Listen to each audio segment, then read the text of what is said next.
কোনো খুঁত রাখতে চাইছে না রাজ্য সরকার, আর সেজন্যই এসএসসির এই যে শিক্ষক নিয়োগের পরীক্ষা তা নিয়ে রাজ্য সতর্ক। কি কি সতর্কতা অবলম্বন করা হচ্ছে জানবো। সোমরাজ রয়েছে আমার সঙ্গে। সোমরাজ, দেখো, প্রথমত প্রত্যেকটি পরীক্ষা কেন্দ্রে ডেপুটি ম্যাজিস্ট্রেট বা সেই র্যাঙ্কের পদমর্যাদার আধিকারিকরা নজরদারি করবেন। পাশাপাশি প্রত্যেকটি জেলাতে মূলত অতিরিক্ত জেলাশাসক পদমর্যাদার নেতৃত্বে পরীক্ষা ব্যবস্থা পরিচালনা হবে।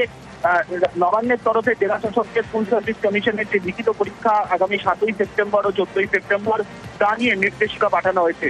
সেখানে আরো বলা হচ্ছে যে প্রত্যেকটি পরীক্ষা কেন্দ্রে বাধ্যতামূলকভাবে রাখতে হবে সিসিটিভি। পাশাপাশি পরীক্ষা কেন্দ্রগুলিতে ফ্রিস্টিং করতে হবে। কোন পরীক্ষা কেন্দ্রে ফ্রিস্টিং এর কি উপায় হবে তা ঠিক করবে সংশ্লিষ্ট জেলার পুলিশ সুপাররা।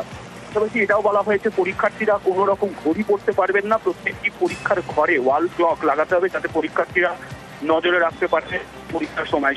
তুমি জানো যে আগামী 7 ও 14ই সেপ্টেম্বর শিক্ষক নিয়োগের নবম, দশম, একাদশ, দ্বাদশের যে লিখিত পরীক্ষা রয়েছে সেখানে প্রায় 5,80,000-এরও বেশি পরীক্ষার্থী কোনো রাজ্যে পরীক্ষা দেবেন এবং সেই কারণেই এসএসসির লিখিত পরীক্ষা নিয়ে সতর্ক রাজ্য এবং জেলায় জেলায় এই নির্দেশিকা পাঠালেন রাজ্যের মুখ্য সচিব মানস পাল। ধন্যবাদ।